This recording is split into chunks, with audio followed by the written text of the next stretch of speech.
Thank you very much. Thank you very much, Ryan. So beautiful. We're gathered together on these hallowed grounds to honor the memory of nearly 3,000 souls who were murdered on this day 17 years ago. We're here to pay solemn tribute to the 40 passengers and crew members on Flight 93 who rose up, defied the enemy, took control of their destiny, and changed the course of history. Today we mourn their loss, we share their story, and we commemorate their incredible valor. On September 11th, 2001, a band of brave patriots turned the tide on our nation's enemies and joined the immortal ranks of American heroes.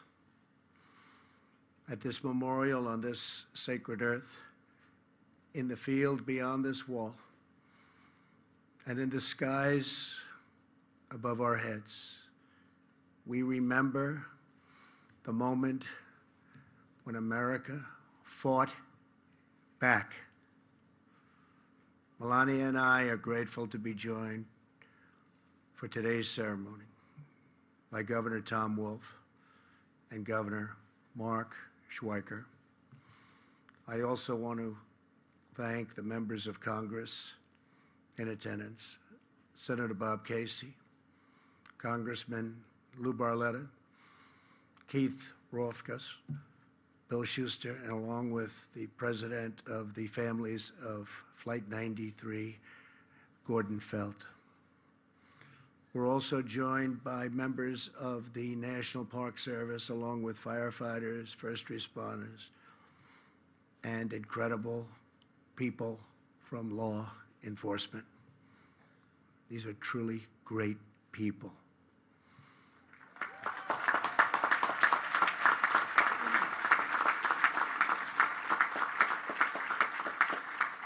Some of you here today answered the call and raced to this field 17 years ago. You fill our hearts with pride, and I want to thank you on behalf of our country. Thank you very much.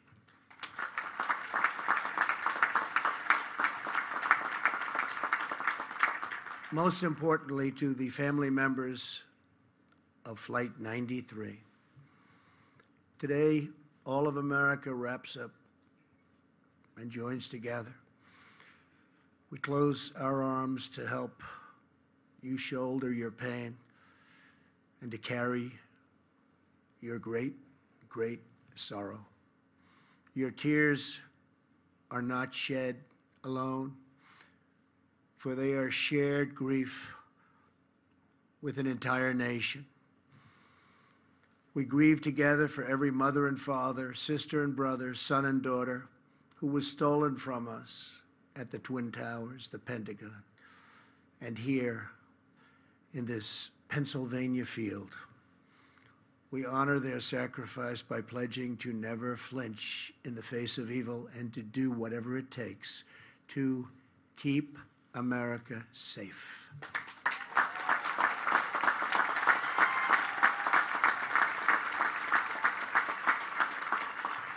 "17 years ago, your loved ones were among the 40 of Flight 93, the 40 passengers and crew members on board the 8 a.m. United Airlines flight from Newark to San Francisco. They were men and women from every background. They were young people returning from visiting family, moms and dads on business trips, and friends going and coming from birthdays and weddings. They boarded the plane as strangers, and they entered eternity, linked forever as true heroes.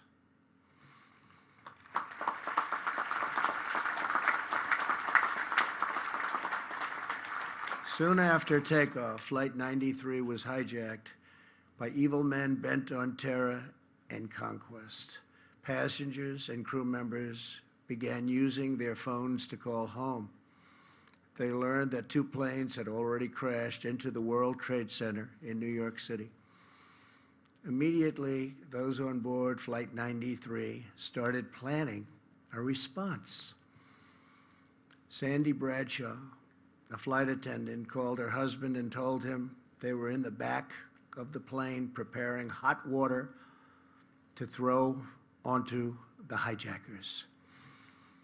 Passenger Jeremy Glick explained the plan to his wife and said, "Stay on the line, I'll be back." The passengers and crew members came together, took a vote, and they decided to act. At that moment, they took their fate and America's fate back into their own hands. In the last 20 minutes, many placed their final calls home, whispering those eternal words, "I love you." Some said the Lord's Prayer, and then they bravely charged the cockpit. They attacked the enemy. They fought until the very end, and they stopped the forces of terror and defeated this wicked, horrible, evil plan. Flight 93 crashed yards from where we stand, just 20 minutes flying time from the United States Capitol. Through their sacrifice, the 40 saved the lives of countless Americans, and they saved our capital from a devastating strike. In the days after the attack, tens of thousands of firefighters, police officers, and recovery workers traveled to New York and Arlington to crawl through the rubble and search for survivors. There were prayer vigils, memorials, and charity drives all across our nation. Here in Shanksville, many of you raised up the first memorial, a wooden cross, a chain-linked fence, mementos and tributes pouring in, and dozens of American flags. A piece of America's heart is buried on these grounds, but in its place has grown a new resolve to live our lives with the same grace and courage as the heroes of Flight 93. This field is now a monument to American defiance. This memorial is now a message to the world. America will never, ever submit to tyranny.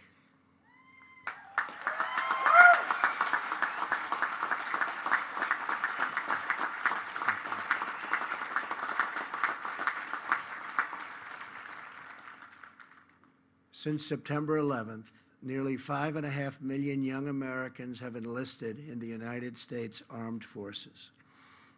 Nearly 7,000 service members have died facing down the menace of radical Islamic terrorism.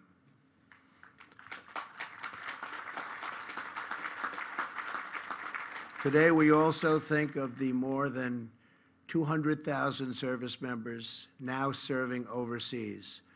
And we think of every citizen who protects our nation at home, including our state, local, and federal law enforcement. These are great Americans. These are great heroes. We honor and thank them all.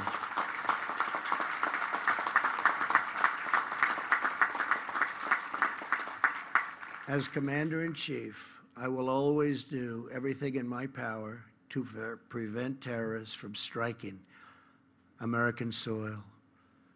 Here with us today is Dorothy Garcia Blockler. Her husband, Sonny, was one of the passengers on Flight 93. On September 11th, 2001, just over a month after their 32nd wedding anniversary. Sonny was on his way back from a business meeting. He called Dorothy, who he loved so much, called her on the plane and uttered her name before the line went dead silent. In the days after the attack, Dorothy told the investigators there was only one thing she wanted from this field: her husband's wedding ring. They would know it by the inscription etched inside. "All my love," it said, followed by the number 8269, the date of their anniversary. The officers, great people, promised to try, but in this field of records, it seemed certainly impossible. Dorothy began to pray, and she asked her friends to do the same. Days went by, then months. Still no ring. A week before Christmas, on December 19th, she heard a knock at the door. Two officers were standing with a really beautiful, to her, she saw it was so beautiful, she knew what was happening. A beautiful, small white box. Inside it was a wallet, a luggage tag, a driver's license, a small bag with the wedding ring inscribed with those three precious words: "All my love." Those words echo across this field. And those words tell the story of 40 men and women who gave all their love for their families, their country, and our freedom. To Dorothy and to every family here today, America will never forget what your loved ones did for all of us.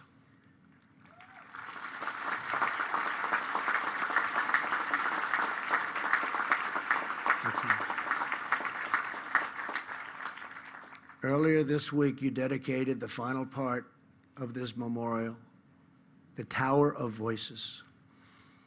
Standing at 93 feet tall, the Tower of Voices is now the first structure visitors see when they come to this now sacred ground. It will hold 40 beautiful chimes that ring throughout these fields, each a unique note, but all in perfect harmony. Each time we hear those chimes playing in the wind, we will remember the 40. We will remember their faces, their voices, their stories, their courage, and their love. And we will remember that free people are never at the mercy of evil, because our destiny is always in our hands.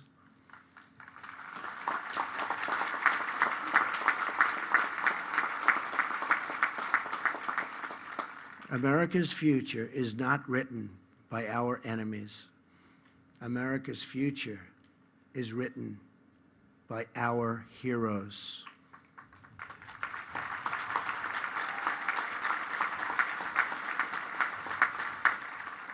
As long as this monument stands, as long as this memorial endures, brave patriots will rise up in America's hours of need, and they too will fight back.